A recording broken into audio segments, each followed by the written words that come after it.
Bonjour à toutes et à tous. Welcome.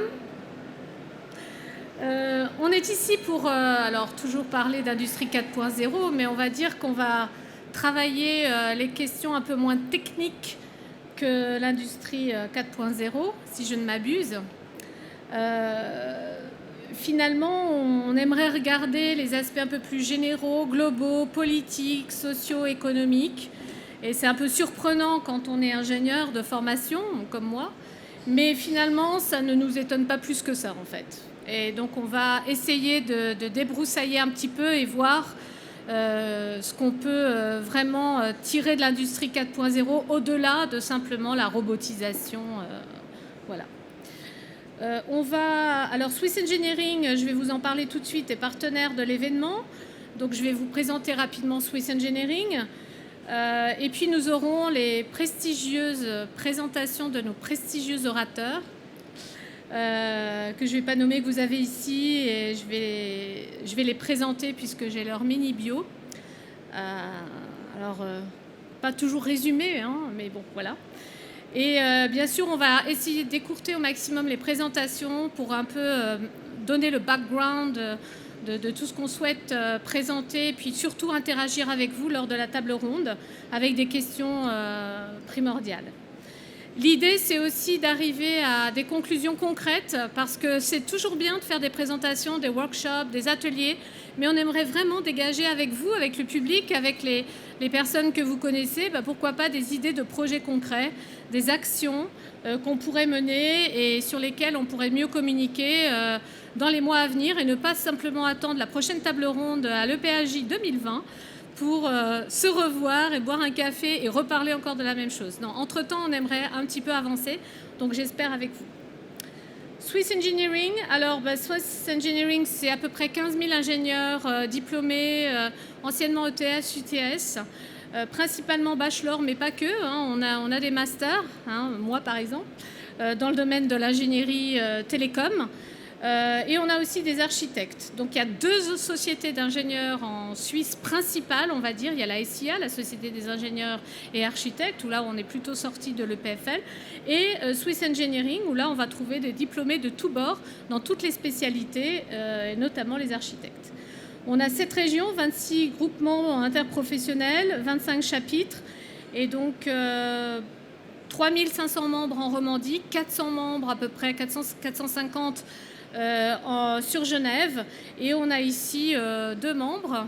Donc si vous voulez être membre Swiss Engineering, vous pouvez vous adresser à moi en tant que présidente de la section, et monsieur Van Kaay qui est là, qui est très timide, mais qui vous parlera de Swiss Engineering sans problème. Et juste pour dire, voilà, c'est quand même des associations qui ont une grande ancienneté et qui peuvent offrir une plateforme d'expertise dans tous les domaines. Donc c'est vraiment assez utile. Surtout qu'on a quand même des reconnaissances au niveau international. On est membre de la FMOI, la Fédération mondiale des organisations d'ingénieurs, donc reconnue par les Nations Unies. Et on est aussi membre de INWES, le réseau international des femmes ingénieurs et scientifiques. On est peu nombreuses, mais il existe un réseau qui regroupe, qui est aussi une plateforme d'ingénieurs femmes, ingénieurs et scientifiques, et qui est aussi partenaire de l'UNESCO et reconnu ECOSOC au niveau des Nations Unies. Voilà, juste pour terminer sur Swiss Engineering, c'est vrai qu'on est des techniciens, des ingénieurs, des architectes. Nos études sont faites en fait pour ça, pour travailler sur les aspects techniques, pour solutionner des questions techniques, des problèmes techniques. Mais force est de constater quand même que maintenant, depuis plusieurs années déjà, on s'intéresse aussi à autre chose. Donc c'est très bien. Et les institutions ne sont pas forcément toujours adaptées à ce contexte, mais nos organisations dans lesquelles on évolue, que ce soit des associations, des entreprises publiques ou privées, doivent s'adapter aussi à ça. Donc on a forcément une intelligence qui fait que enfin on travaille avec des économistes, des philosophes, des gens des ressources humaines, du marketing, du commercial, etc., etc. Et donc ça veut dire aussi, alors vous reconnaissez sans doute les objectifs de développement des Nations Unies, la charte signée en septembre 2015 à New York, qui dit que voilà, on a 17 grands objectifs pour le monde. Où sont les ingénieurs? Alors certains vont me dire, ah mais nous on est surtout là ou là. Non, pas du tout. En fait, les ingénieurs, on est partout. D'accord? On veut aussi contribuer à la réduction de la pauvreté, on veut aussi une meilleure égalité femmes-hommes, pas seulement, mais voilà. On veut aussi une meilleure vie, on veut aussi contribuer au changement climatique différemment, pas seulement en émettant des normes techniques pour des nouveaux bâtiments, des choses comme ça. Je vais tout de suite laisser la parole à Madame Yvonne qui va venir s'installer ici. Entre-temps, je vais vous la présenter. Alors, Yvonne, vous êtes coordinatrice régionale de VNL, qui est l'Association suisse des réseaux logistiques. On va en savoir un petit peu plus dans un moment.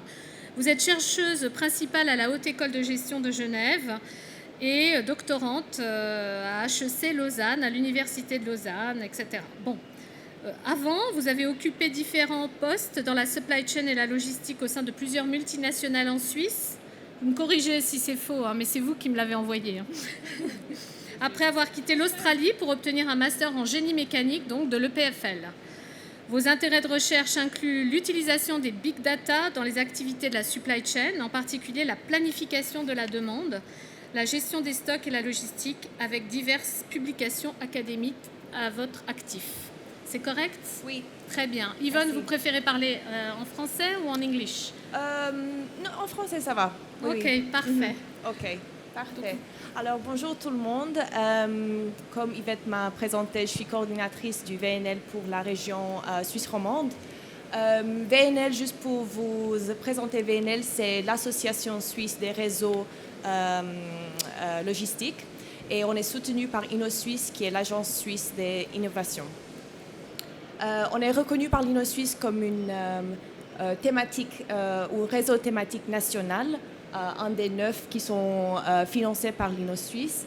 Et notre but vraiment, c'est de collaborer les académiques et l'académia et aussi l'industrie pour construire des projets ensemble et aussi développer l'innovation pour aller en avant dans la logistique et le supply chain.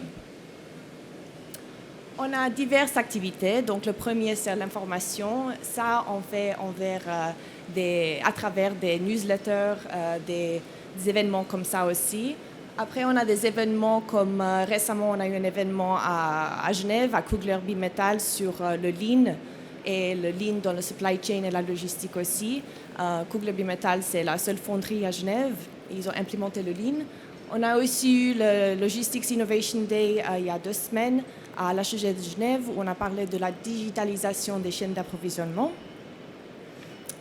Et bientôt, on va avoir un événement en septembre à Neuchâtel avec HE-Arc de Neuchâtel à Rolomatic, au Londres, où là-bas aussi, on va travailler sur la technologie dans le Lean aussi. Après, on a aussi les working groups que je vais présenter plus tard. Les working groups, c'est vraiment des think tanks sur des sujets innovatifs dans la logistique et le supply chain. Et ça, c'est pour finalement développer des projets ensemble entre l'académia et l'industrie dans la logistique pour pouvoir trouver du financement de la Confédération à travers l'InnoSuisse. Alors, les working groups. Donc, pour le moment, on a 5 working groups. Le premier, je ne vais pas aller trop en détail parce que mon collègue va parler plus sur ça. C'est le Smart Packaging. Vraiment, le Smart Packaging, c'est pour le designing le packaging pour la logistique. Ou en fait, pour la logistique, dans une je vais parler en anglais et en français, dans une circular economy reverse supply chain. Après, on a le Procurement 4.0. Ici, on a gagné les fonds de l'InnoSuisse pour développer un plus grand projet, pour développer une plateforme pour le B2B business pour le procurement. Donc, ça existe déjà dans les autres pays, mais ici en Suisse, on n'a pas encore cette service. Et là, on est en train de travailler sur un plus grand projet pour développer cette plateforme. Le Digital Logistics, ça c'est un think tank qui inclut 3 de nos membres, Easy Shipping for You, Expedismart et l'HEG Genève. Et là, on est en train d'identifier les impacts de la digitalisation sur la logistique. aujourd'hui et développer des solutions aussi, vraiment trouver où il y a l'innovation, où on peut développer des projets pour avoir encore des financements pour travailler sur ça dans le futur.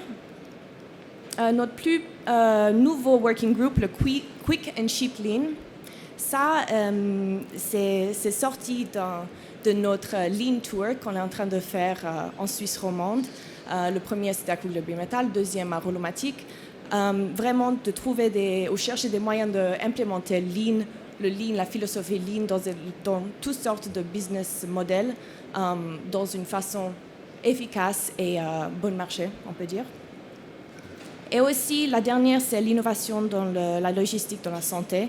Là, c'est vraiment focalisé sur la digitalisation dans la logistique et le supply chain, spécifiquement dans le secteur de la santé. OK. Aussi, juste pour finir, non, ça va, mais j'ai beaucoup plus d'informations sur les working groups, sur des papiers là-bas. Donc, vous pouvez prendre, si vous voulez, aussi les événements. Et si vous voulez recevoir le newsletter, vous pouvez écrire votre nom. Merci. Très bien, merci. On vous applaudit.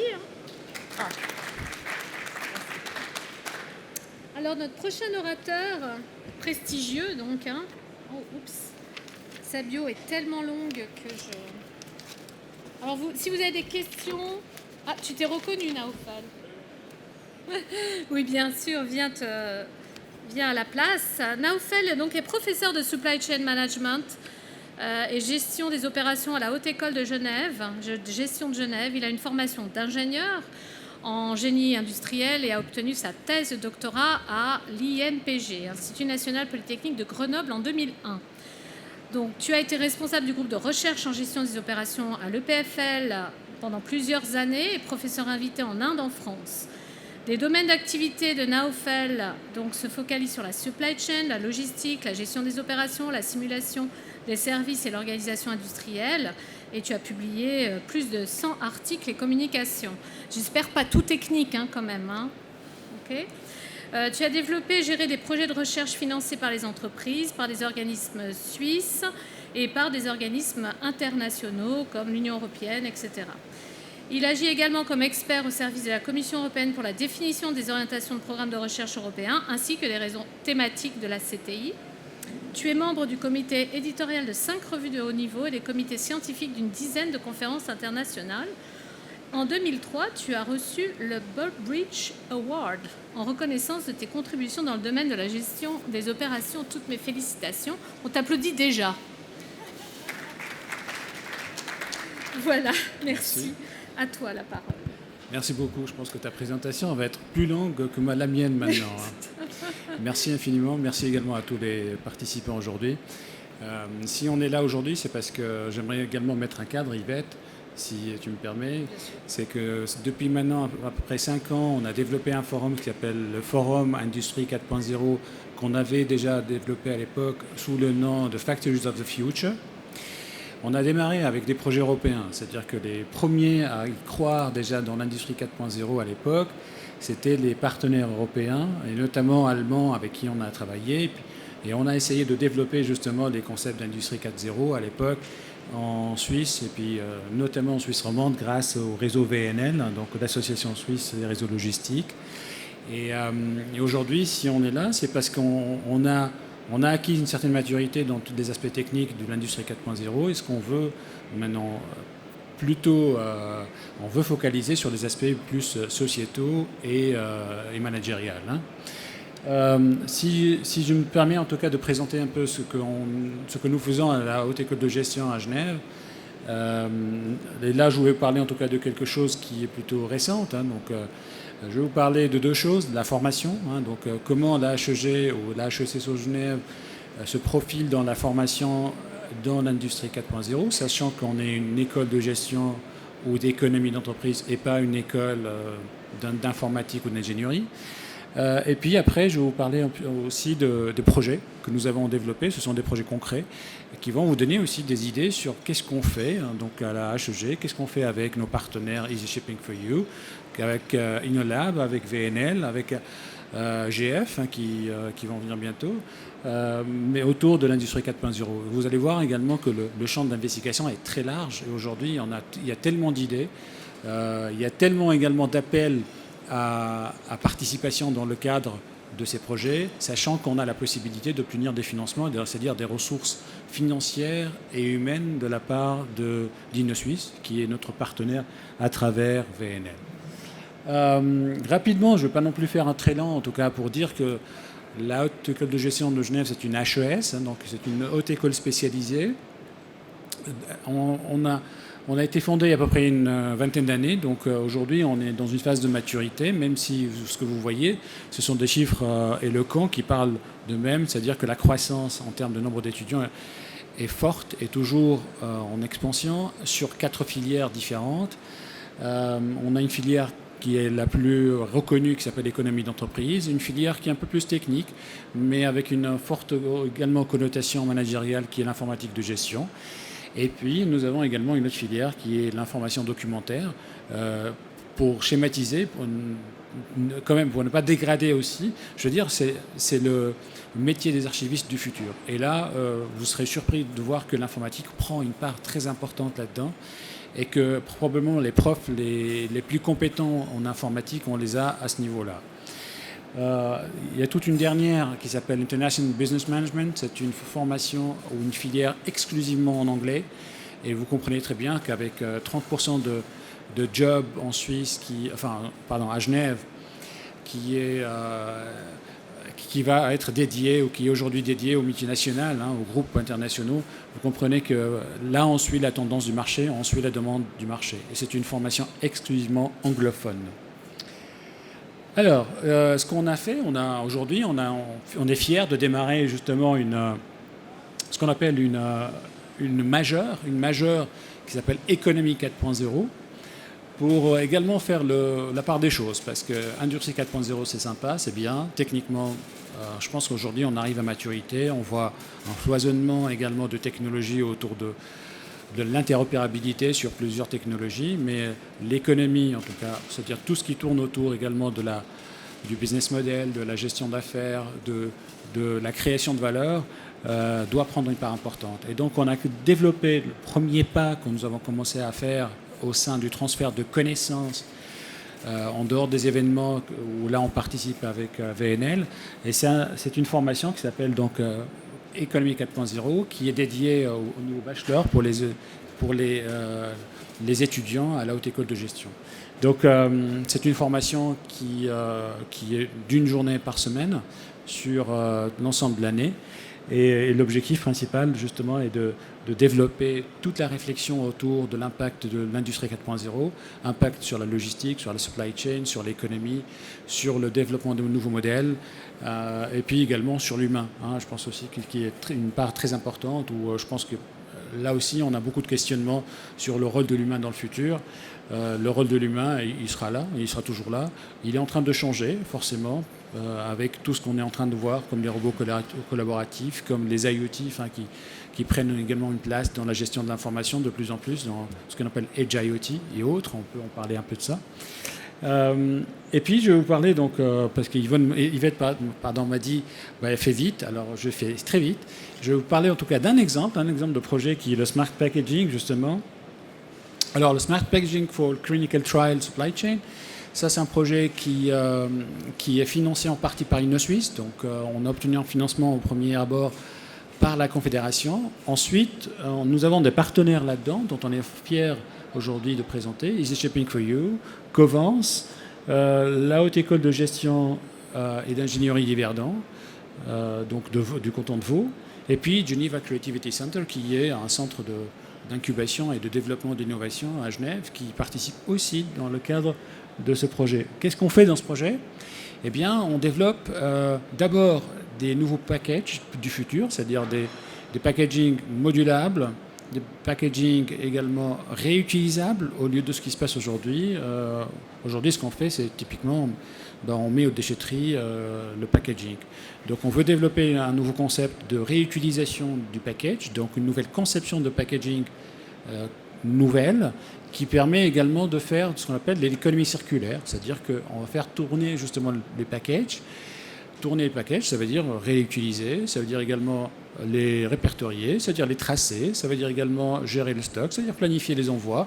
Et là, des entreprises comme Covance ou comme d'autres partenaires dans le clinical trial se rendent compte que le mode de gestion de la logistique aujourd'hui ne convient plus et il va falloir également réfléchir sur de nouveaux concepts de logistique.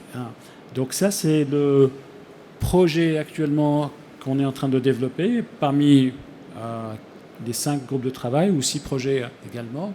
Je serais ravi de discuter avec vous des autres types de projets si vous souhaitez en parler. Merci. Parfait. Merci beaucoup, Naufel. On te réapplaudit, je crois que c'est obligatoire. Non? Ah, vous suivez tous, ça va. Alors, je vais appeler à la barre donc notre ami Vankai Nguyen, qui a une très longue bio, mais j'ai résumé. Il est ingénieur EPFL, CIO de 4 Camation, tu pourras en dire 2 mots si jamais, président de l'association InnoLab, qui a participé dans beaucoup de projets européens, etc. Il vous en parlera mieux que moi, et qui notamment développe les dernières solutions en vogue au niveau de l'industrie 4.0. Et bien sûr, tu es membre de Swiss Engineering Genève, membre du comité même, si jamais. Alors, c'est à toi la parole. Tu veux compléter peut-être ce profil ou bien? Je n'ai pas tellement préparé une présentation de InnoLab, mais en quelques mots, j'explique un petit peu mon parcours. Je suis ingénieur de formation, ingénieur en mécanique, mais il y a très très longtemps. Je dis toujours que quand j'étais jeune et beau, mais maintenant c'est plus le cas, ni dans l'un ni dans l'autre. Ceci étant dit, à l'époque quand on se formait, on est formé à l'EPFL dans la section mécanique, c'était très pluridisciplinaire. Et on a commencé à travailler, surtout moi, j'ai commencé à travailler surtout dans le domaine de l'informatique. Donc, j'ai eu la chance de participer au premier balbutiement des systèmes qu'on appelle CAO, conception assistée par ordinateur. Donc, j'ai développé les premiers systèmes 3D en Europe. Et après, le marché, que ce que vous voulez, c'est aujourd'hui, le marché est dominé par les acteurs américains essentiellement. Ceci étant dit, ce qu'on a développé, nous, les principes mathématiques de base restent d'actualité et sont utilisés par les grands systèmes dont je préfère ne pas citer les noms aujourd'hui, mais voilà, c'est tout ça, ça reste.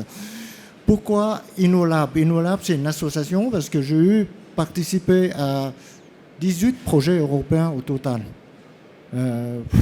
Donc c'est fait un paquet pendant 25 ans. Donc 18 projets, c'est énorme, effectivement. Et j'avais toujours une très petite société.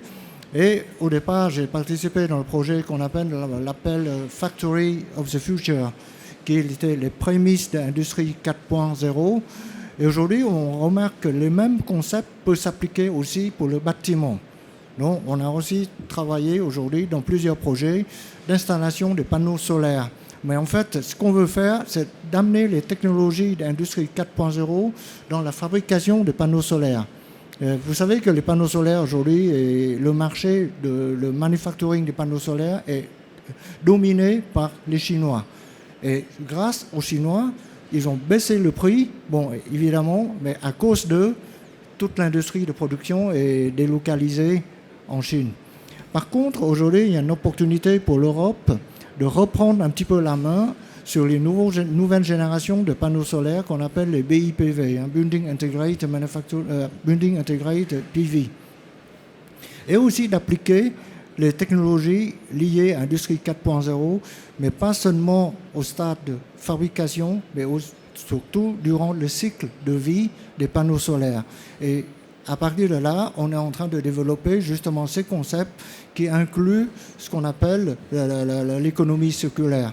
Alors je vais m'arrêter là parce que sinon ça devient trop long et dans les détails, mais on va reprendre les discussions tout à l'heure. Merci. Voilà. Peut-être juste, excuse-moi, là, du coup, j'ai pas trop déroulé les slides. Est-ce que tu as quelque chose à rajouter ici? C'est ce que tu as expliqué, c'est bien ça? Je pense que c'est voilà. pour justement débuter voilà, le débat. économie circulaire, oui, pardon. Voilà, si vous voulez que je commente rapidement. Très rapidement. Voilà. Donc là, c'est le concept de base de l'économie circulaire. Il y a 7 piliers. Je vous laisse lire: écologie industrielle, économie de fonctionnalité, réemploi, réparation, etc. Et là où j'insiste, où j'entoure en rouge, c'est la partie la plus difficile à mettre en place et qui déclenche tout le reste, c'est ce qu'on appelle l'économie de fonctionnalité. Pourquoi c'est difficile ? On peut utiliser, évidemment, quand on parle d'économie de fonctionnalité, c'est qu'on pense aussi que demain, le produit devient service. Product as a service. C'est-à-dire qu'on ne vend plus un produit, mais on le loue. Voilà. Et ça c'est sur le plan technique que c'est simple. On a la traçabilité, on a les IoT, on a les big data, tout ce que vous voulez, l'impression 3D pour gérer tout ça. Par contre, ce qu'on n'a pas, c'est les sous. Et ça, c'est le nerf de la guerre. Si vous n'avez pas les sous, parce que vous louez un produit, vous ne pouvez pas louer un produit pendant une année aussi cher que si vous le vendez. Et ça, c'est un gros problème. J'en ai parlé aux banquiers. Ils n'ont pas donné de réponse aujourd'hui. Je dis, mais si vous voulez passer à l'économie de fonctionnalité et l'économie circulaire, le nerf de la guerre, elle est là. Et tout le monde a à gagner. Si on ne fait pas ça, ça veut dire quoi ? Ça veut dire que demain, on serait dominé par les GAFAM. Parce qu'aujourd'hui, qui fait cette économie de fonctionnalité avec un impérialiste, c'est les sociétés américaines, comme Uber et tout ça, avec la domination globale. Tandis que si tout le monde applique ça à l'échelle locale, on crée de l'emploi. Et on crée de l'emploi à haute valeur ajoutée. Voilà, c'est un petit peu ça que je voulais dire. Et là, ça peut expliquer comment les entreprises doivent s'organiser. Il y a la partie manufacturing. L'entreprise demain, c'est quoi ? Toutes les entreprises deviennent entreprises numériques, quel que soit le secteur. Et les entreprises de fabrication, la numérisation se passe dans ce qu'on appelle le PLM, Product Lifecycle Management. Et après, si le contact avec l'humain, c'est le bâtiment en premier. Et le bâtiment, c'est le BIM. Vous voyez, le BIM est l'industrie 4.0. C'est le bâtiment aux produits qui vous sont proposés pour la location, par exemple. Et tout ça, c'est des actifs intelligents. Voilà. Et l'économie circulaire, ça veut dire qu'on doit faire un fil numérique qui relie tout ça, avant de parler de recyclage et tout ça. Si on veut, on a la description du fil numérique, on peut justement activer les leviers pour le recyclage de manière intelligente. Voilà, mais je ne veux pas trop entrer dans les détails parce que c'est assez compliqué, c'est pas complexe, mais il y a beaucoup d'interactions entre les différents domaines. Voilà. Merci beaucoup, Vantka. J'ai bien passé ton slide aussi sur le fil numérique. Donc je pense que pour l'instant, on est à peu près tous d'accord. Le modèle tel qu'il est aujourd'hui ne convient pas. C'est ce que Naoufel a à peu près conclu. Il y a des pistes, il y a des solutions. Vantka, tu nous en livres quelques-unes. En tout cas, tu nous brosses le portrait des défis. Et puis, j'espère qu'on va bientôt pouvoir travailler sur des choses concrètes à partir d'aujourd'hui. Moi, j'aime bien dire que, OK, c'est pour le futur, mais en fait, ça démarre déjà maintenant, le futur. On ne l'oublie pas. OK, merci. On t'applaudit. Je crois qu'on ne l'avait pas applaudi, ce prestigieux orateur. Et donc, je vais appeler alors nos autres présentateurs. Pierre-Dominique Hall, s'il vous plaît, pouvez-vous venir à la barre ? Peut-être vous aurez quelque chose à nous dire sur Easy Shipping for You SA.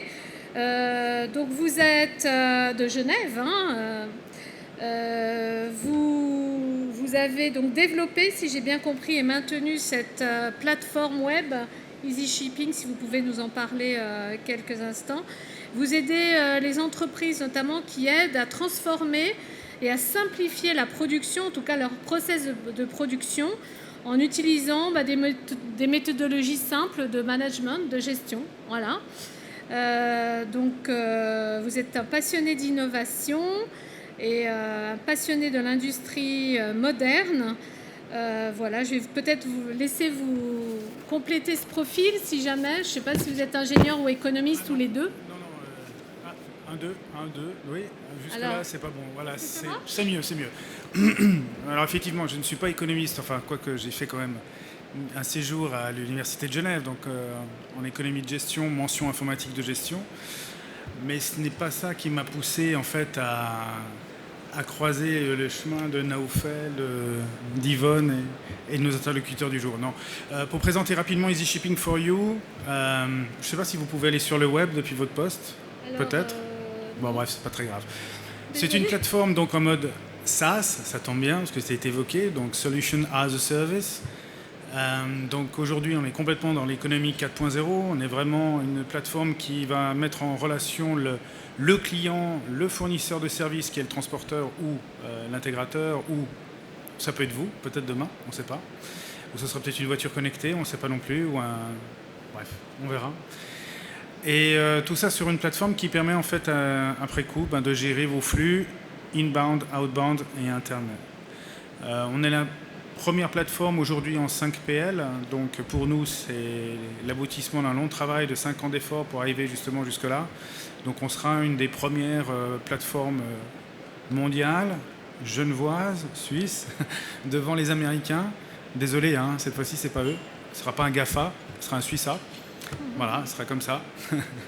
Ou un Jena, je ne sais pas, il faudra trouver le mot qui vous convient le mieux pour nous présenter dans le futur.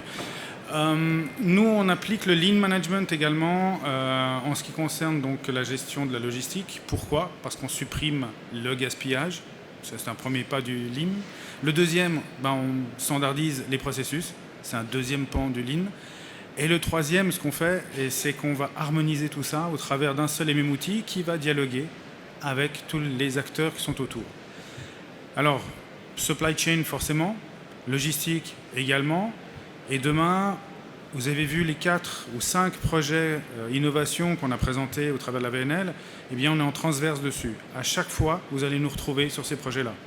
Projet Lean, forcément, Industrie 4.0. On va nous retrouver sur la partie Health, donc tout ce qui est médical. Vous allez nous retrouver sur tout ce qui est industrie, forcément.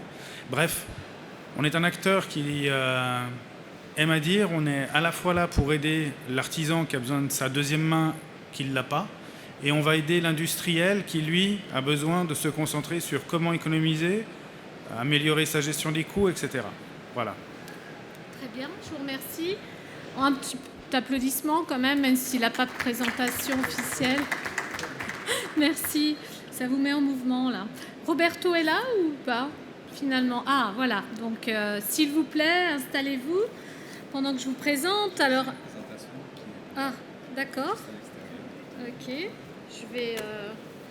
Donc peut-être que pendant que je mets la présentation, vous pouvez vous présenter vous-même, puisque si jamais...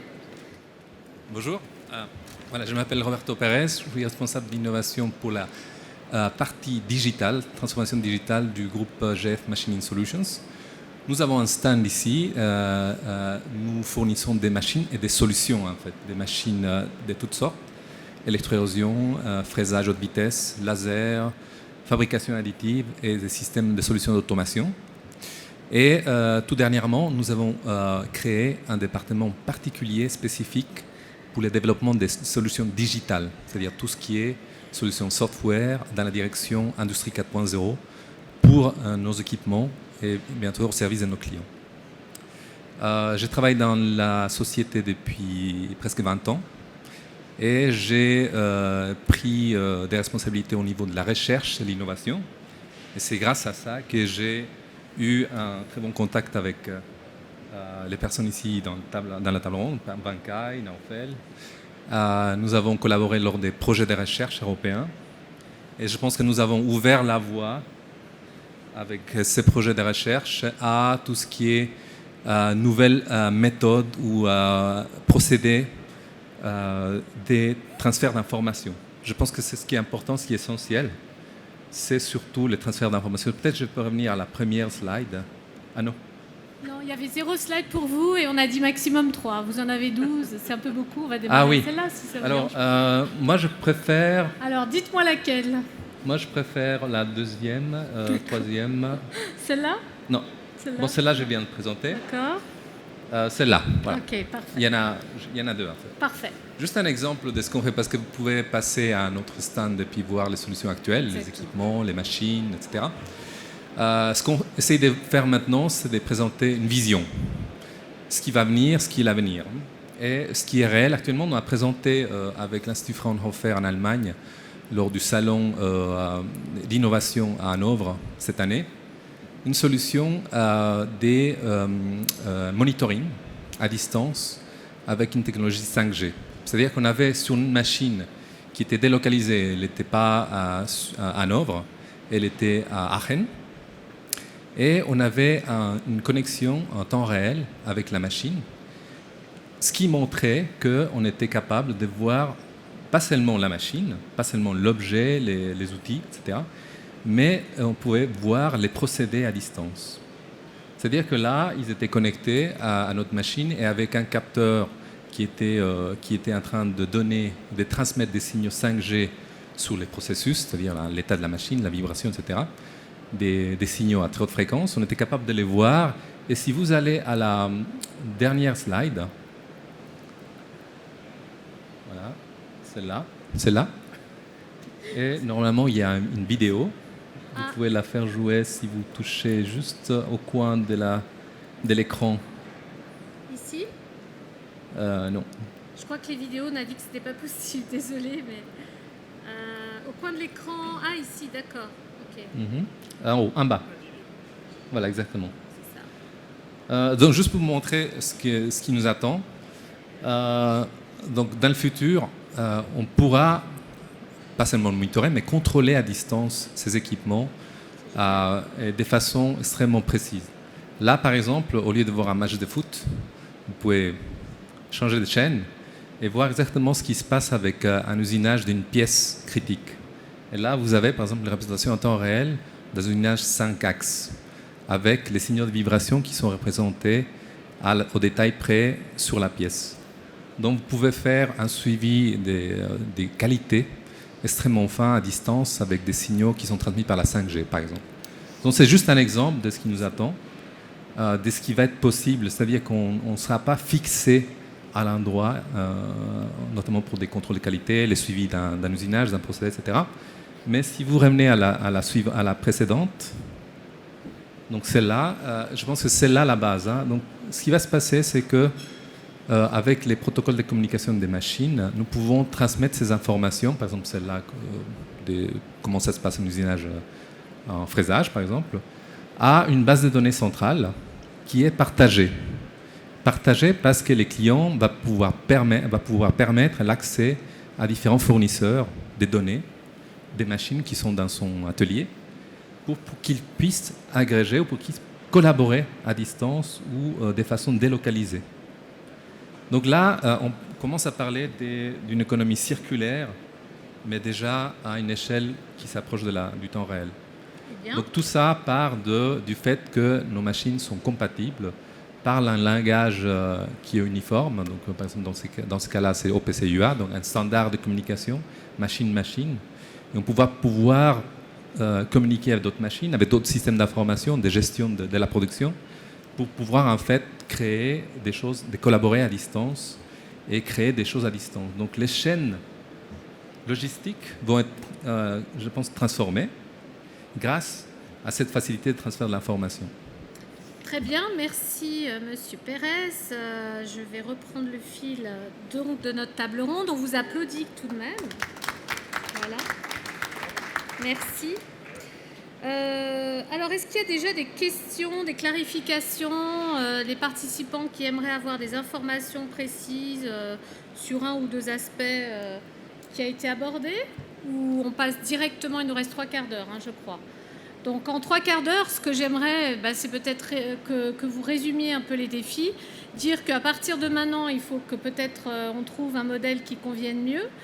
Et puis comme on a à peu près tous les acteurs et experts autour de la table, que ce soit aussi bien technique, économique, il nous manque peut-être le politique, non? Vous ne faites pas de la politique là? Non, pas encore. Ok. Eh bien, qu'on se dise, voilà, concrètement, comment on pourrait faire un projet pilote ou plusieurs projets, sachant que les deux questions clés, elles vous sont résumées ici. Donc la transformation du modèle économique, telle que l'économie de fonctionnalité dont a bien parlé Vankai, la location de longue durée, etc. Est-ce que ça nous permet finalement de développer bien des compétences locales, etc. Je pense qu'on a à peu près répondu à la question et avec des programmes novateurs, etc. Mais à voir ce qu'il est possible de faire autour de cette question. Et les impacts sociétaux, finalement, on parle de gestion de production intégrée, etc., comme on vient de le voir, des plateformes numériques qui permettent aux utilisateurs de configurer eux-mêmes des produits, etc. Et donc un modèle de production en série qui devrait être appliqué à certains composants de base Est-ce que tout ça, c'est possible? Est-ce qu'on arrive à régler ces questions ou pas? Et peut-être qu'il y a des questions dans la salle, n'hésitez pas à prendre la parole. Et oui, je vais vous laisser la parole tout de suite, c'est ça, hein? Vous demandez la parole. Et robotisation, on a aussi toutes ces questions de changement organisationnel dans les entreprises, publiques, privées. Est-ce que ça a un impact au niveau de la gestion des ressources humaines? On parle de changement, on parle de supply chain management avec un scope assez large. Donc tout ça, toutes ces questions, on aimerait les aborder avec vous. Alors, je ne sais pas si on a un micro, mince. Ah si, super. Donc je vais vous passer un micro, monsieur. Si vous pouvez vous présenter. Allô, vous m'entendez? Ouais. Donc si vous pouvez vous présenter, vous lever, comme ça fait de la gymnastique en même temps. Vous demandez des questions. J'avais une petite question seulement, peut-être une question provocatrice. Mon nom est Riyad Bazia et je travaille avec les organisations internationales ici à Genève. Et merci beaucoup pour tous les panélistes pour votre présentation percutante. Mais nous sommes déjà, on vient à peine de commencer d'évoquer l'économie verte, green economy, et nous sommes dans les premiers pas, on peut dire déjà le premier pas. Et maintenant, économie circulaire. Alors, que pensez-vous? Pas seulement notre ami Vanken, mais les autres panélistes. Qu'est-ce que vous diriez? Donc maintenant, économie circulaire va rivaliser l'économie verte? Peut-être l'économie circulaire va dépasser même l'économie verte? Merci.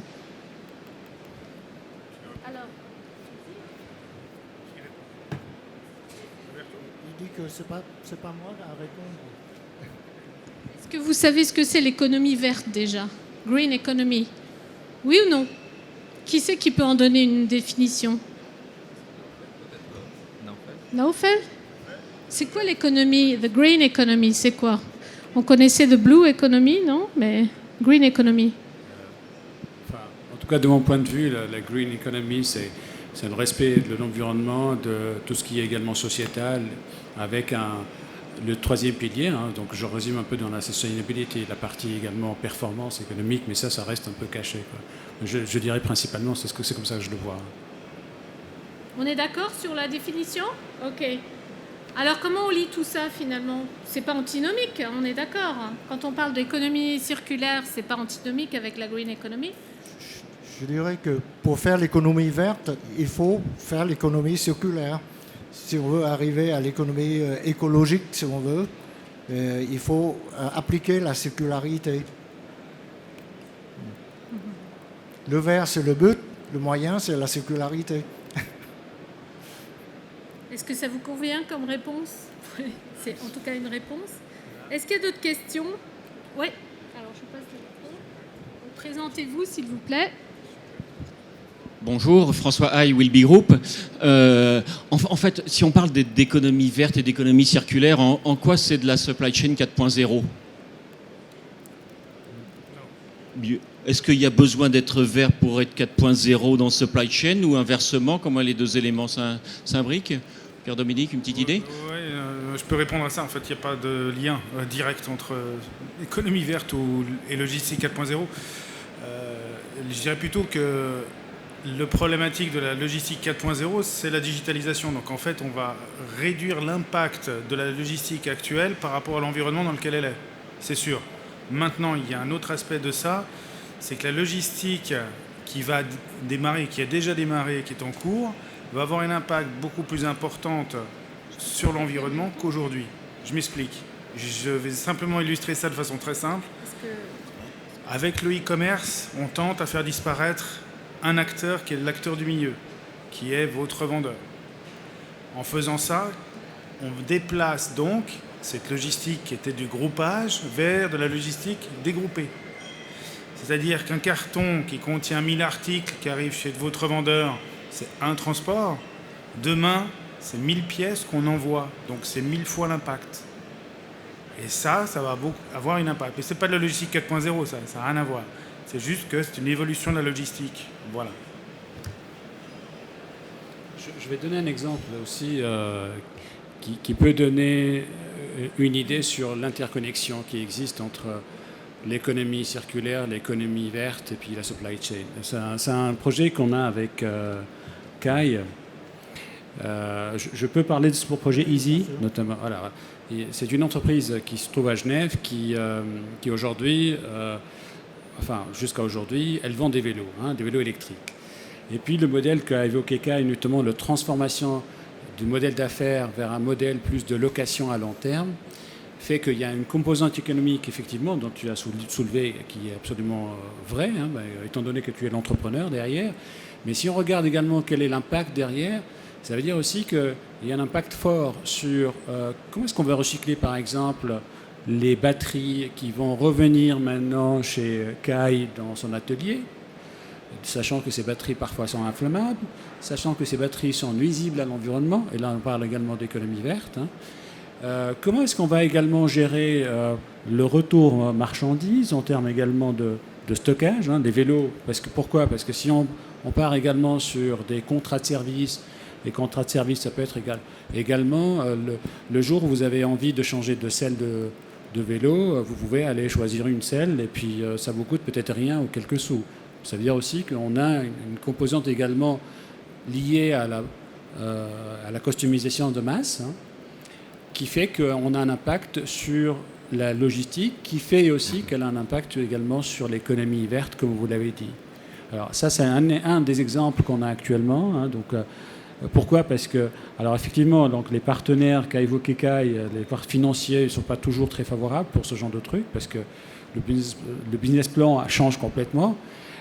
Mais quand on voit la logistique, oui, la logistique aussi est en train de changer complètement. Je prends un autre exemple, aussi dans le même cadre de projet.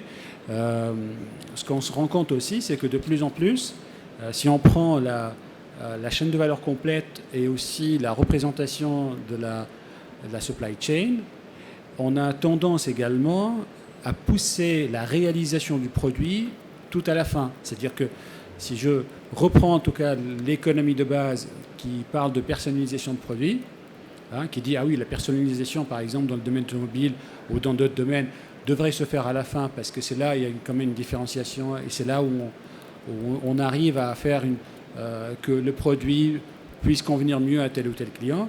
Et bien dans le logistique, par exemple, dans ce cas-là également, on voit que, par exemple, avec les impressions 3D, et là je parle de quelque chose qui existe aussi, on essaye au lieu d'avoir par exemple une selle, la selle fashion qu'on importe de Chine, on essaie de dire, au lieu de l'importer et ce que ça fait comme impact, transport et à stockage et autres, on essaie en tout cas de l'imprimer probablement, ou trouver un autre moyen qui est beaucoup plus à proximité.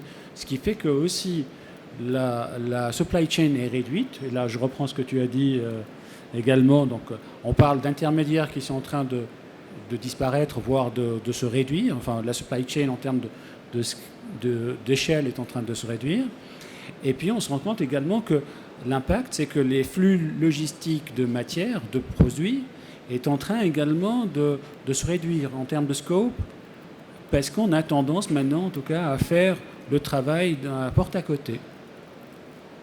Ok, très bien. Donc on a évoqué plusieurs choses là. En quoi l'économie verte est-elle interconnectée avec l'économie circulaire?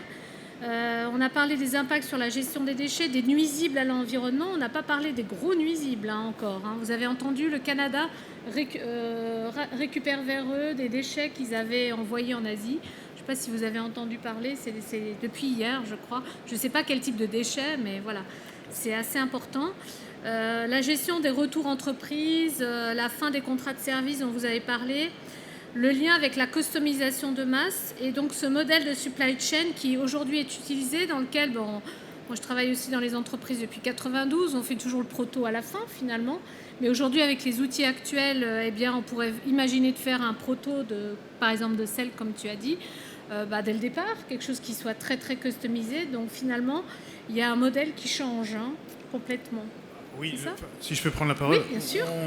On est passé à un mode agile que nous, on a dans l'informatique depuis très longtemps et qu'on est en train de voir de plus en plus se mettre en place dans les entreprises, où on le voit très bien qu'une petite structure comme la nôtre est beaucoup plus agile sur un marché qui a été inoccupé depuis 25 ans par les grands acteurs, qui aujourd'hui, ils mettent beaucoup de temps et beaucoup d'énergie pour essayer de revenir, pour nous coller de près. Et on voit très bien que notre agilité, c'est notre force. Et ce qui fait aussi notre force, c'est ce qu'on vient d'évoquer, c'est la possibilité de faire des prototypes rapides, rapidement changeables, on peut modifier le modèle, etc. Et ce qui est intéressant aussi, c'est d'évoquer dans tout ça les objets connectés, mais pas seulement. Aujourd'hui, on veut être en IoT, IOC, c'est-à-dire être proche du produit encore plus. Et puis demain, c'est l'IOP, c'est d'être proche du patient. Là, c'est pour la partie santé. Mais de plus en plus, on va mettre des objets de plus en plus connectés. L'homme sera certainement aussi de plus en plus connecté. Est-ce que ça participera de près ou de loin à l'économie verte? J'espère.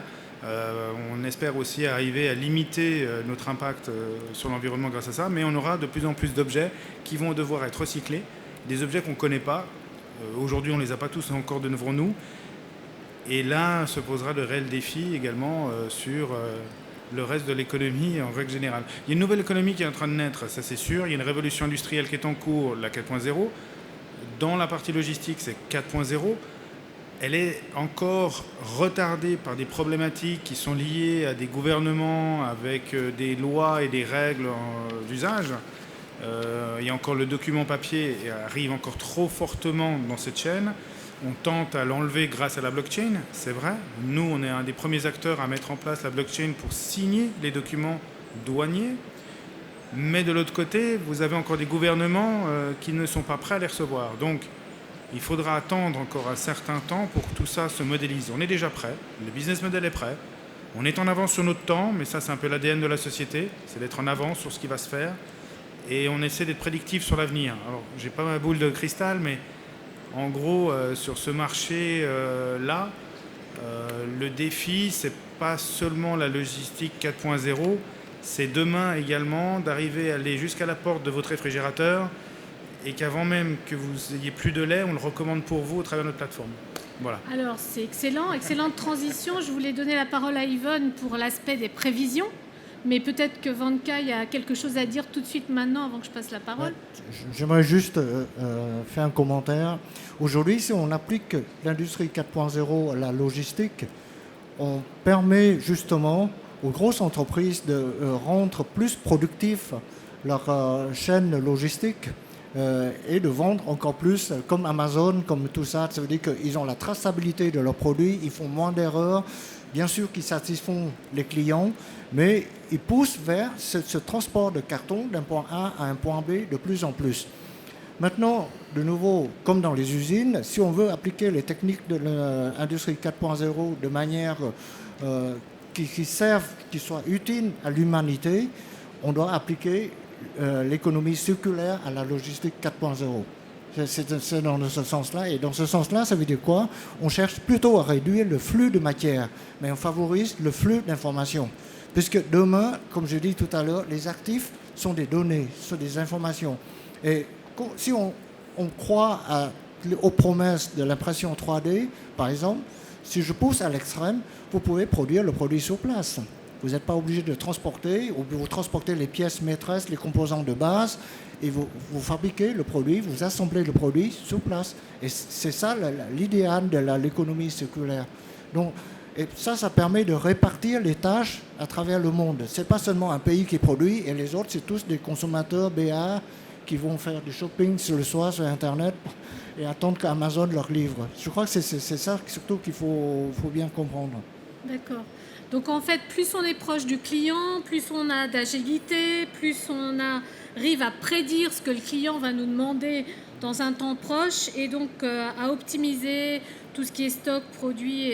Donc on va plus vers l'économie circulaire. On offre un produit local, moins cher et qui satisfait pleinement son client. En plus, du coup, on fait un peu plus de marge. On offre un service, on n'offre plus le produit. Pardon, le produit est là comme support pour le service. Voilà. Et du moment où on offre le service, toute la notion de garantie, toute la notion de tout ça, c'est plus nécessaire parce que vous garantissez que le service est là. Après, vous pouvez mettre une pièce d'occasion, qu'importe, pour autant que le service soit rempli. D'accord. Alors, j'aimerais juste revenir sur cet aspect de prédiction. Peut-être on peut donner la parole à Yvonne parce que c'est une experte dans ce domaine. Et après, ce qui serait intéressant aussi, c'est de dire finalement, c'est quoi un service? Est-ce que c'est des données? Est-ce que c'est de l'information? Est-ce que c'est quelque chose qui va vous aider à prendre une décision? Peut-être qu'on revient sur le modèle de la supply chain et à notre époque, finalement, je ne sais pas. Hein, on reviendra là-dessus. Alors, Yvonne, sur l'aspect des prédictions. Des prédictions, c'est plutôt des prévisions, parce qu'on a vraiment besoin des prévisions pour que ça... Vous n'avez pas une boule de cristal encore, non?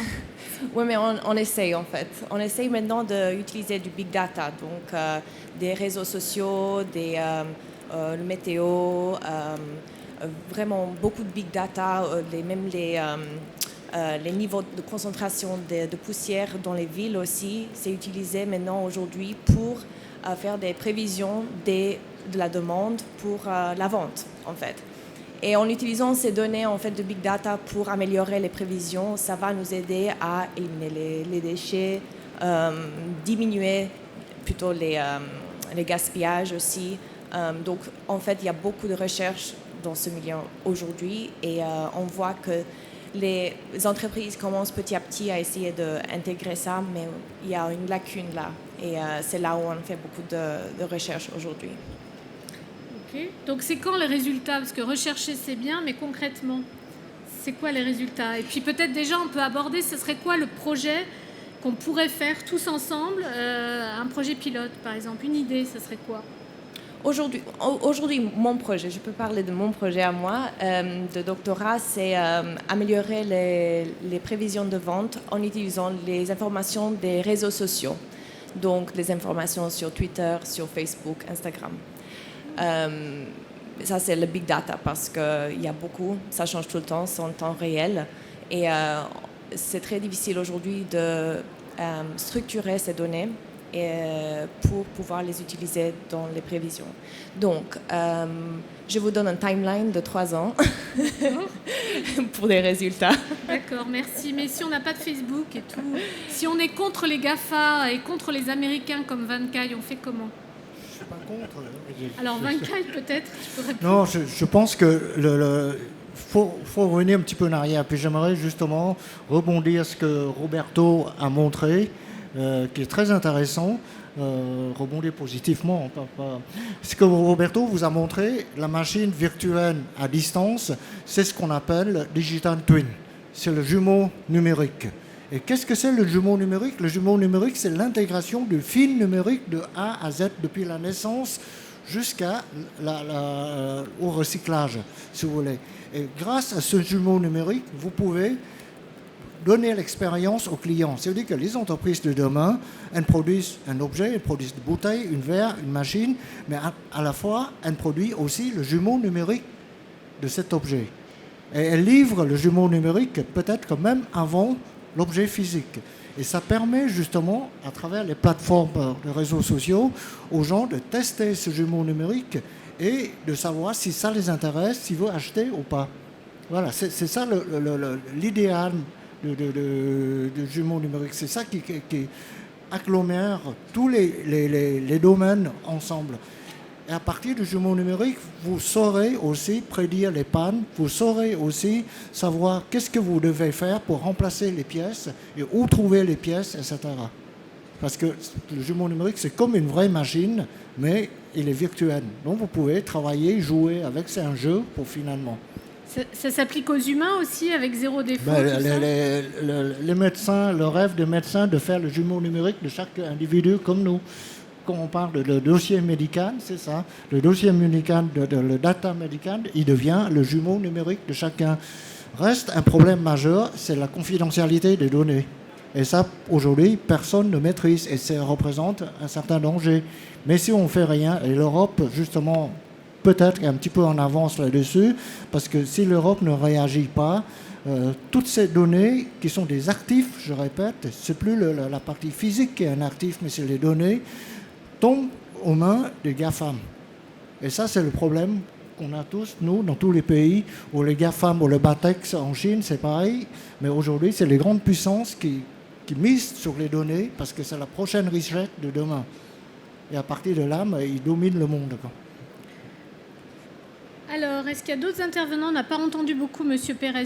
Vous êtes d'accord avec un jumeau numérique? Vous avez, vous, un jumeau numérique avec zéro défaut? Non, pas encore.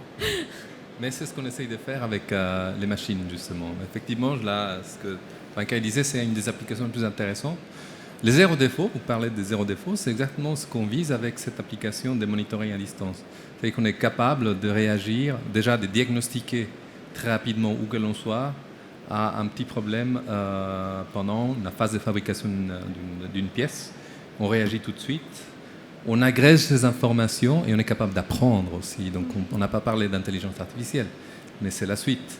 Donc on est capable d'apprendre et puis de prévoir, de prévenir ces défauts. Donc en fait, c'est la vision à long terme. Un autre aspect sur lequel peut-être j'aimerais revenir, c'est le fait de pouvoir d'être capable de transférer ces informations à tous les niveaux. Je reviens sur ces partages d'informations, c'est très intéressant, à cette connaissance aussi qu'on accumule avec les données. On pourra penser à ce qu'on appelle les micro-factories, donc c'est des micro-usines, donc on en parle aussi dans le milieu. C'est-à-dire des points localisés où, grâce à l'accès de l'information, on pourrait dire, oui, à cet endroit, localement, on peut faire avec ces sociétés autour la pièce que vous voulez, parce qu'on a les compétences, on a les pièces, on a la matière, on a toutes les informations sur la main pour pouvoir faire cette façon la pièce avec la qualité requise, avec les matériaux requis, parce qu'on a accès à ces informations. Qu'est-ce qu'on fait? On est en train de faire une économie verte, on est en train de réduire les coûts des transferts, on est en train de réduire les coûts pour la logistique, on est en train de réduire les coûts pour la production, on est en train d'optimiser tout. Tout va dans le sens, si l'on veut, d'une économie verte dans ce cas-là. Donc ça, c'est à nouveau un des avantages de ce transfert d'informations, le fait de pouvoir être capable de communiquer, pas seulement au niveau de nos technologies, mais avec des différents partenaires de la chaîne de valeur, de la chaîne de production. Est-ce qu'il y a des questions? Oui, s'il vous plaît, présentez. Merci. Donc Philippe Lissial, la Haute École Arc, ingénierie. Moi, ce qui m'interpelle un petit peu dans tout ce que vous dites aujourd'hui, c'est qu'on reste très conceptuel. Donc si je vois en fait au niveau des industries, en Suisse ou en Europe, d'appliquer tout ça, de collecter toutes les données, on va générer des data lakes ou des data ocean, je ne sais pas comment on pourrait dire. Donc comment trier le bon grain de livret. Faire un jumeau numérique, c'est bien joli si on maîtrise bien les processus. Et j'ai l'impression qu'il manque quand même un étage pour pouvoir accéder en fait à ce 4.0 pour la majorité des entreprises ici. Donc maintenant, si vous avez à donner un conseil, aussi bien pour la logistique que pour l'industrie 4.0, que devraient faire les entreprises maintenant pour finalement arriver à accéder à un petit peu... à accéder un peu à leurs données aussi, parce qu'ils ont beau les collecter, ils ne savent pas du tout les utiliser. Et là, pour l'instant, je ne le vois pas tellement. C'est vrai qu'on peut faire de la recherche, on peut faire plein de choses, mais pratiquement, comment on fait? Merci. Peut-être Qui veut répondre? Oui. donner un point de réponse. Nous, on a créé un indice digital qui permet de mesurer la digitalisation d'une entreprise déjà, au travers de 24 questions. C'est de savoir est-ce que j'ai mon entreprise qui est digitale ou pas, qui vous permet déjà d'avoir un diagnostic de manière à pallier à ce processus de 4.0. Dans le cadre de la logistique 4.0, nous, on accompagne les entreprises justement à cette transformation.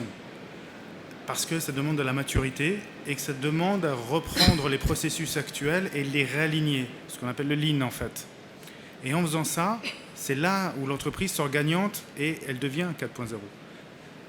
C'est du concret par contre. On n'est pas en train de parler du chimérien. Lorsqu'on met un tracker et qu'on est capable de suivre un colis, à partir du moment où il quitte l'entreprise, de donner sa température, s'il a subi un choc, s'il est tombé, s'il a été renversé et autres, ça c'est aujourd'hui. On le fait déjà. Donc on n'est pas en train de parler de quelque chose d'hypothétique ou de Galactaki, enfin bref, ailleurs. Concernant les données, on n'est pas en train de parler de beaucoup de données. Nous, on travaille avec 12 bytes. Pour les ingénieurs, vous pouvez bien vous rendre compte que c'est rien. On ne travaille pas avec beaucoup. Mais ça nous suffit pour faire beaucoup de choses avec. Donc, on est capable de transporter peu d'informations, mais c'est une information qui va être nécessaire pour gérer un flux complet, de A à Z. Ensuite, sur les processus actuels d'alignement stratégique dans une entreprise, ce qu'on voit, c'est qu'en mettant une logistique proche de 4.0, on va diminuer les coûts de l'ordre de 40 à 60%. Pourquoi ? Parce qu'on va juguler et enlever tous ces points qui sont des points faibles qui bloquent dans la chaîne logistique. Et on ne se rend pas compte parce que ça fait 25 ans qu'on a un processus, ça fait 25 ans qu'on s'adresse à des gens qui ont fait le métier d'avant, mais qui n'ont pas eu les moyens d'aujourd'hui pour pallier à ça. Et quand on représente des outils, pas forcément toujours comme le nôtre, mais souvent, les gens nous disent ça fait 25, 30 ans que j'attends ça. Donc sur le terrain, c'est des personnes qui pensent et qui réfléchissent, mais souvent la solution n'a jamais été apportée, et quand on l'apporte, ça devient une évidence. Donc si j'extrapole ça sur l'industrie 4.0, au travers d'une plateforme un peu comme la nôtre, trouver la machine la plus proche pour fabriquer la pièce dont j'ai besoin parce que je suis en cours de réapprovisionnement, parce que je suis en rupture de stock, eh bien, je suis en train de vous donner la réponse. Je viens de vous la donner, c'est ce qu'on fait. Aujourd'hui, au travers d'un système simple comme le nôtre, on est capable déjà de parler comme ça. Pas besoin de toujours avoir une machine avec un clone, son clone quelque part. On peut déjà le faire. Donc ensuite, accompagner ces changements step by step ou étape par étape, ça se construit, ça se fait, et on y arrive petit à petit. Voilà. Quand on parle des... Ouais, vas-y. Je me permets de faire l'avocat du diable, quand même. Je pense que ce que tu dis est parfois vrai pour certaines entreprises. Je pense que, et ça c'est probablement aussi un diagnostic pour un pays riche comme la Suisse, cette richesse qui permet justement de stocker des données faramineuses. Je prends un exemple, c'est la discussion qu'on a avec des gens de Swisscom notamment. Pour eux, ce qu'il faut faire, c'est stocker. C'est ce que tu parles du data lake. Stocker l'information, jusqu'où ? Jusqu'au moment où on en a besoin. Alors, quand on leur pose la question, à quel moment vous en avez besoin ? Je ne sais pas, ça dépend des projets, ça dépend également, en tout cas, s'il y a un besoin légal, parce que, pour des questions de terrorisme ou ce genre de choses. Et je pense que ça, c'est aussi parfois qui est contre-productif, quand on entend ce genre d'informations de la part d'une entreprise comme Swisscom, qui fait mal au cœur quelque part. C'est-à-dire, quand je vois par exemple maintenant ce que tu dis, Pierre-Dominique, ce que dit également Roberto, notamment que l'information, on en a besoin, parce qu'il y a un besoin particulier, notamment de monitoring, notamment également, tu as évoqué également tout ce qui est maintenance prédictive. Et toi aussi, Yvonne, tu as évoqué la question également de prévision de la demande. Donc, à mon avis, la question principale, c'est que quand on sait ce qu'on veut, c'est à ce moment-là, probablement, qu'on va se dire quel genre d'information, où est-ce que je vais la trouver, comment est-ce que je vais la stocker. Tu as parlé de 12 bytes, c'est ça ? C'est pas beaucoup, 12 bytes, mais après, il y en a qui sautent aussi sur l'occasion pour dire, oui, mais 12 bytes, est-ce que c'est sécurisé comme information ? Pas très sûr. Donc, et là, effectivement, donc, il y a beaucoup de questions qui sont liées à une sécurisation de très peu d'informations, mais quand on discute avec d'autres entreprises qui sont un peu plus costauds, cette question n'est pas évoquée de la même manière. Voilà. Ok, il y avait aussi Dr Pérez. Oui, oui, c'est une question intéressante parce que même si nous fournissons une solution très avancée, nous avons aussi des usines. Et en fait, ce qui était très intéressant chez nous, c'est que nous avons aussi une activité en interne, digitalisation. Et il se trouve que, c'est une grande société, mais c'est un ensemble des petites sociétés et des grandes sociétés. Et il y a des sociétés qui sont très importantes, des petites sociétés, une centaine de personnes, qui produisent un composant particulier et qui se retrouvent face à ces défis. Et quand on a été chez eux, évidemment, ils avaient un certain nombre de machines. Ces machines ne posent pas de problème maintenant, actuellement, avec nos solutions de digitalisation. Elles sont connectables, elles sont connectées. On peut avoir des informations très avancées, très détaillées en temps réel. Mais par contre, quand on va dans des parties comme c'est l'assemblage manuel, des parties des contrôles de qualité, ça demande une activité manuelle humaine extrêmement forte, intense. Et quand on a été rapproché par exemple, des consultants ou d'autres instituts pour faire un programme de digitalisation, d'optimisation de la production, alors on nous a demandé, fournissez-nous les données et on vous donne la solution. Et on n'a pas été capable de faire ça. Donc même à notre niveau, on fait face à ces difficultés. Il n'y a pas tout qui est digitalisé, il n'y a pas tout qui est digital. Et certainement, on n'aura pas du big data partout. Ça, c'est aussi un autre fait. On peut avoir du big data avec nos machines, à des capteurs extrêmement sensibles, à haute fréquence. Mais si on va au niveau d'une chaîne d'assemblage manuelle, on n'aura jamais du big data. Donc c'est un ensemble mélangé du big data et du smart data, je dirais, qu'il faut amener vers une digitalisation homogène avec un effort particulier du management, je dirais. Donc je dirais qu'il faut faire cet effort parce que ça vaut la peine. Nous, on voit les premiers résultats pour ces sociétés, ces éléments, ces composants de nos machines. Mais il faut passer par là et puis on se rend compte parfois de l'écart, du contraste qu'il y a dans une société. Et je pense que ça, c'est la réalité de toutes les sociétés de la région, même si on est dans un pays très évolué. Très bien. Je pense que là, on a posé la question donc c'était monsieur qui posait la question de que doivent faire pratiquement les entreprises. Donc vous avez évoqué la création d'un indice digital pour mesurer le degré de digitalisation de l'entreprise. 24 questions, c'est ça ?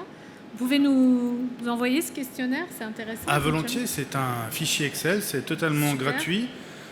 C'est sur votre site ou bien ? Non, il faut nous le demander quand même. D'accord, on vous le demandera poliment. Quand même. Non, ce qui est intéressant, c'est que c'est un travail de bachelor au départ. Ok. Et qu'on a construit comme ça. Et ça nous a permis, au travers de la logistique, en fait, de se rendre compte que les entreprises étaient très digitales en amont. Puis dès que ça arrivait à la logistique, elles redevenaient papier, analogique, avec des ruptures de chaîne dans tous les sens. Quand c'est supply chain, alors si on parle de supply to supplier, c'est encore pire. Client to client, ça s'effondre. Donc c'est très intéressant. Il y a un proverbe, enfin je sais pas si c'est un proverbe qui dit qu'on ne peut optimiser, améliorer que ce qu'on connaît et que ce qu'on mesure. Donc je pense que toutes les normes au monde, c'est ça. Donc le next step, je dirais, c'est presque une norme, un standard que vous allez proposer, non ? Quelque part. Ce serait intéressant de travailler, pourquoi pas avec ISO ? Je sais pas. Alors, ce serait une excellente idée que de le faire au travers d'une norme ISO qu'on mettrait en place. C'est vrai qu'on cherche à standardiser tout ce qui n'était pas dans ce métier. Voilà, je sais pas. On cherche à standardiser énormément de choses. Effectivement, on y a déjà pensé. Est-ce qu'il y a déjà des normes qui existent au niveau de la supply chain ? Bien sûr qu'il y en a. Avec tous les aspects en dehors de la pure technique.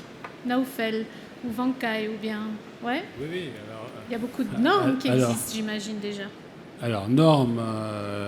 internationales, Oui, je pense qu'il faut faire attention également aussi un peu à ces histoires de normes qui pour moi, c'est un business, simplement. Pour être très honnête, encore une fois, moi, je vois ça comme étant un business particulier, que tu parles d'ISO, mais ISO aussi vend ses normes. Bien sûr, et puis est-ce qu'on est pour l'universalité de tout ? Je crois qu'on a autour de la table des gens qui sont contre, plutôt.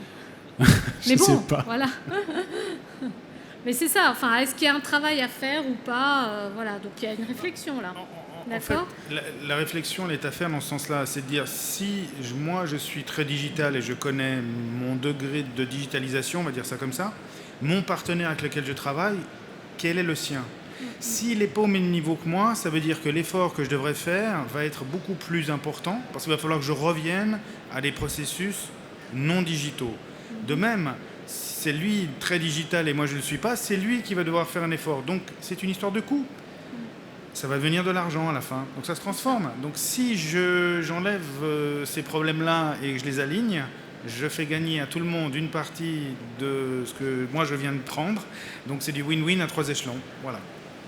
Alors on est d'accord, Naufel, qu'il y a une question de business, mais après tout, on parle d'économie et d'argent là, non ? Enfin, je sais pas, il me semble que... Voilà, depuis tout à l'heure, malgré tout, même si on travaille dans le secteur public, même si on est fonctionnaire du secteur public, on aime bien le service public, à un moment donné, faut savoir qu'il y a le monde privé là, qui est par là. Et donc, comment on règle cette question de changement ? Parce que quand le monde change et que nous, on ne veut pas changer, c'est un peu compliqué, non ? Oui, alors si je reviens en tout cas sur l'indice digital, quand on a démarré, on n'avait pas l'idée justement d'aller jusque-là. Donc je pense aujourd'hui c'est un outil de diagnostic. Tu me dis si je me trompe. C'est un outil de diagnostic qui s'opère au niveau de l'entreprise, qui s'opère également sur l'interopérabilité qui existe entre entreprises, sur la coordination de la supply chain, pour dire que, en gros, est-ce qu'il y a un match entre entreprises pour pouvoir travailler ensemble ? Enfin, quand je dis travailler ensemble, c'est travailler sur des flux d'informations, n'est-ce pas ? Alors après, ce qu'on peut imaginer aussi, parce que bon, c'est resté comme un travail de bachelor et un outil sympa, mais je pense qu'on pourrait le faire évoluer dans le cadre d'un groupe de travail. Après, ce groupe de travail peut être hosté, enfin, excusez-moi le mot, mais il peut être hosté par ISO, par tout ce que tu veux, hein, si tu veux aller dans ce sens-là, effectivement. Alors après, il y a des normes aussi, hein, c'est-à-dire qu'on a, dans la logistique, notamment la supply chain, il y a des partenaires dont je ne veux pas citer le nom, mais qui travaillent sur la notion de code barre, de code QR, ce genre de choses, et qui ont derrière une sorte de norme, mais qui ne dépassent pas la traçabilité sur un produit. Je pense que ce dont on est en train de parler est un peu plus évolué que ça, et à mon avis, ça pourrait être l'opportunité d'avoir un pool de personnes, d'entreprises intéressées par le développer pour que ce soit peut-être commercialisable à large échelle. T'en penses quoi ? Les sujets qui nous touchent actuellement, les travaux qu'on mène de recherche et développement actuels pour certains de nos clients qui nous donnent ce type de mandat, c'est d'arriver à avoir des objets totalement connectés qui réagissent en lieu et place de la lettre de voiture. C'est-à-dire c'est le colis qui vient dire moi je veux être transporté de telle manière, mes conditions de transport c'est celle-ci, mes documents douane, je les ai déjà amenés, sont en douane en Chine, sont à Shanghai déjà déposés, tous les documents sont déjà là, et c'est le colis qui parle. C'est plus le...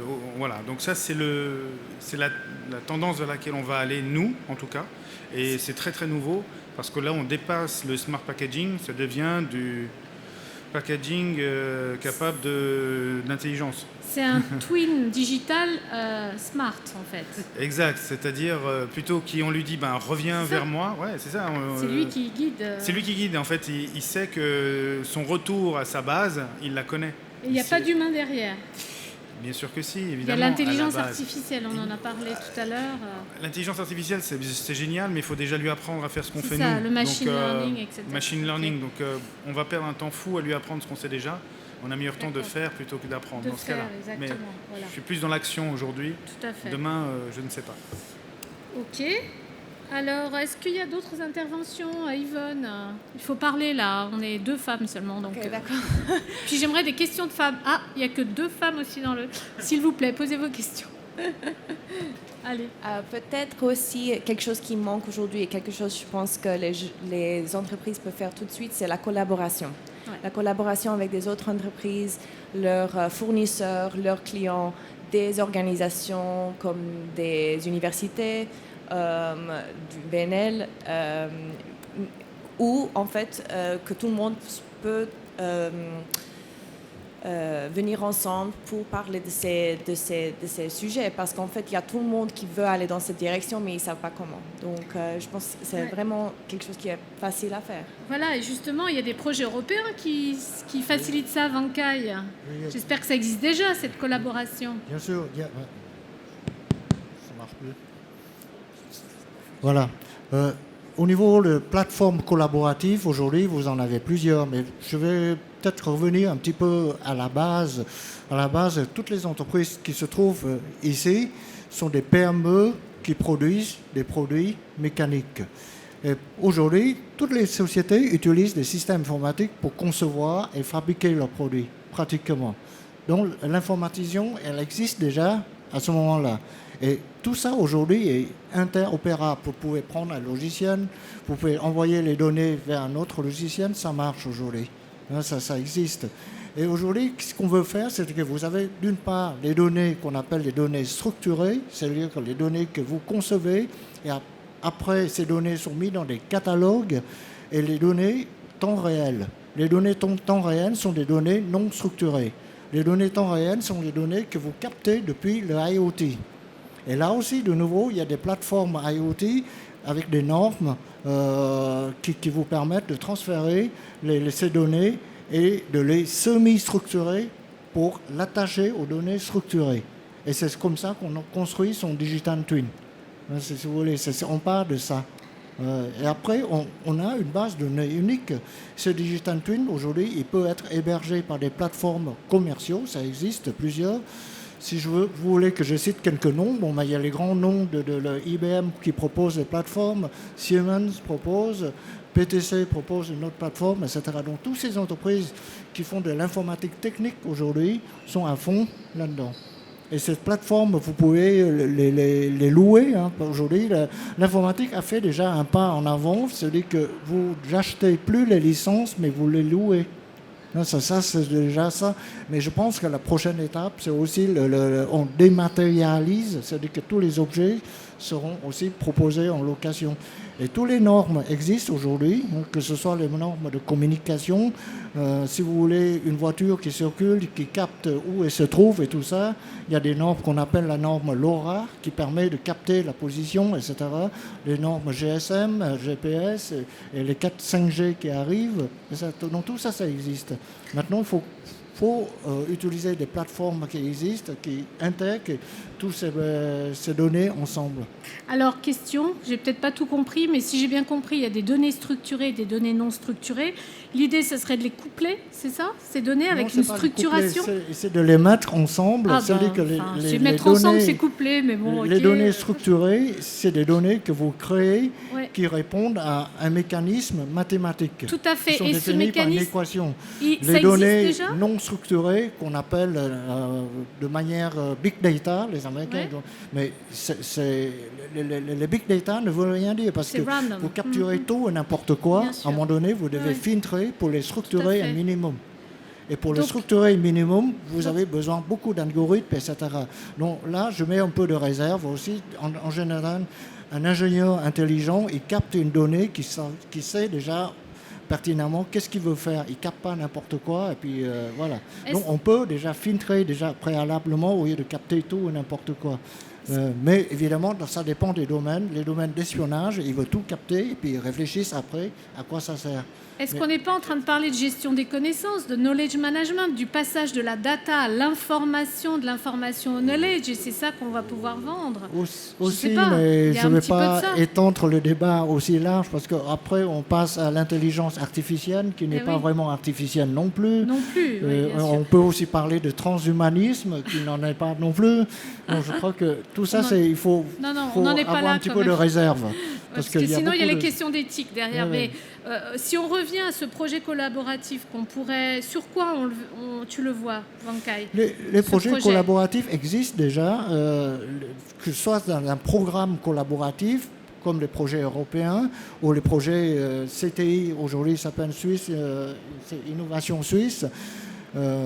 Mais ça, c'est un environnement, un cadre de financement surtout. Mais sinon, vous avez des plateformes collaboratives. Par exemple, dans le domaine de l'aéronautique, ils ont des plateformes collaboratives qui regroupent tous les sous-traitants pour travailler sur la même maquette numérique. Et en temps réel. Et la maquette numérique, aujourd'hui, elle fait un pas en avant parce qu'avant, la maquette numérique, elle est une maquette de conception. C'est-à-dire qu'elle ne change pas. Elle est conçue une fois pour tout et les autres doivent s'adapter avec ça.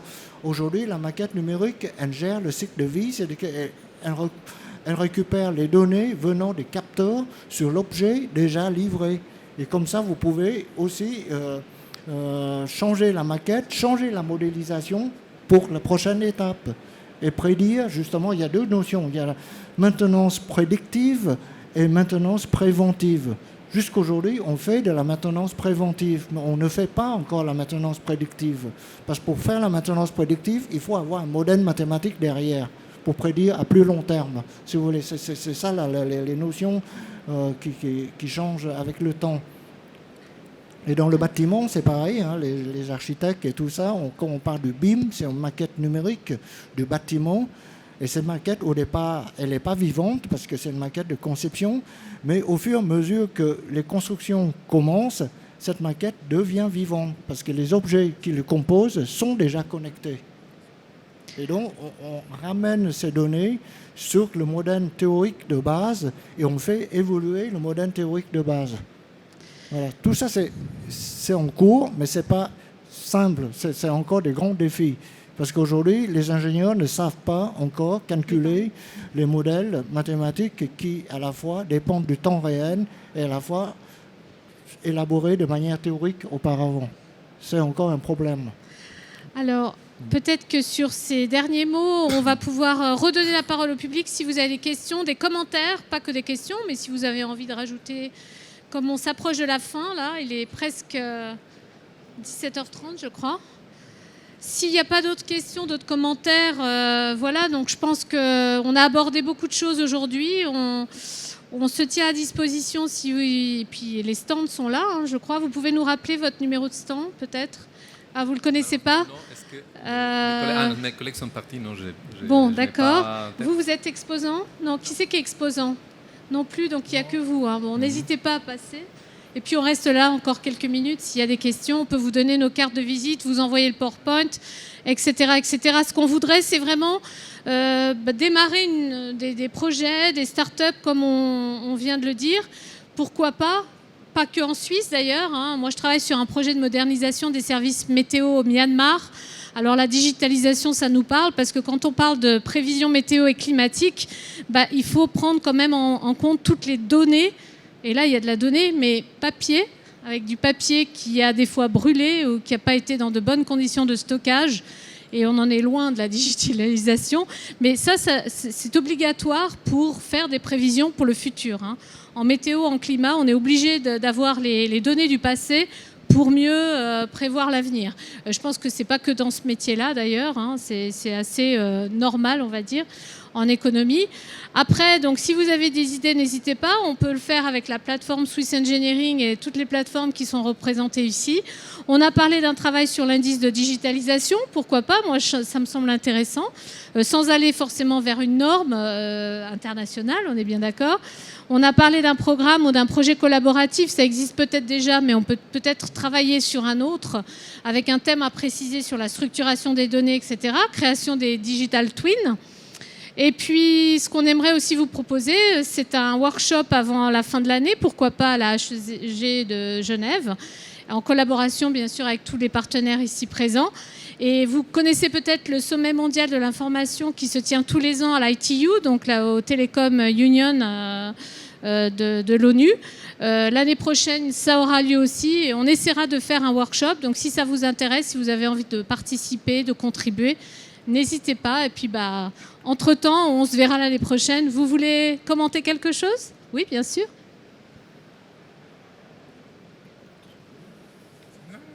Puisque vous disiez commentaire et vers la fin, mais enfin, j'étais un peu peut-être provoqué. Non, pour dire, voilà, peut-être les définitions. Voilà, Big Data. Big Data, c'est les données, les grandes capacités de données et l'algorithme. C'est ça l'intelligence artificielle. Le temps qu'on gagne, notamment dans le domaine sanitaire. Mais j'ai voulu dire quelque chose, puisque vous disiez ce que j'ai entendu. Les standardisations ISO, ce sont des standardisations juridiques établies. Et puis, c'est pas vraiment certification, parce que je veux souligner sur ça, c'est pour ça que j'ai demandé la parole, sur la certification et la séance organisée hier, à peine hier, par notre ami Charles Chausse-Pied. C'était ici à 13h. Voilà, lui qui est à RGC, Responsible Jewelry Council, la délivrance des certifications pour les produits haute précision, notamment d'horlogerie. Et c'est les paramètres qu'il évoque dans la délivrance de certifications qui évolue avec le temps. Et merci d'avoir évoqué OI6. Puisque j'y suis depuis la première année, depuis le début du processus. On ne va pas organiser un seul workshop, donc on pourra organiser aussi avec vous un deuxième workshop. Merci beaucoup.